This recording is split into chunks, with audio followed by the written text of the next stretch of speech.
आम ख़बर अव्हांखे ॾींदा हलूं। हैदराबाद में होटलुनि ते डाइनिंग की पाबंदी ख़िलाफ़ पोरे त रोडनि ते निकिरी आया आहिनि ऐं धरणो लॻाए वियो आहे। आम ख़बर आहे अव्हां ताईं पहुचायूं पिया all Pakistan hotels and restaurant association के सॾ ते कमिश्नर ऑफिस शहबाज बिल्डिंग की गेट आॾो धरणो हयो वियो आहे।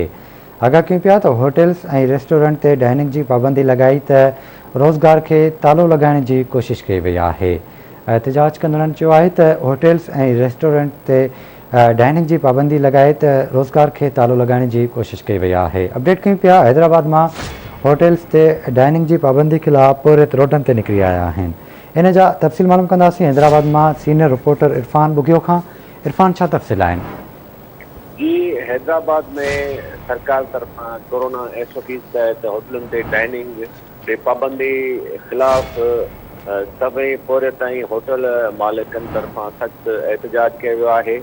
शहबाज बिल्डिंग आॾो कमिश्नर ऑफिस आॾो एक वॾो धरणो जारी है, जैमें सवन के अंग में होटल ते कम कंदड़ पोरत ऐं होटल मालिक शरीक आहिनि।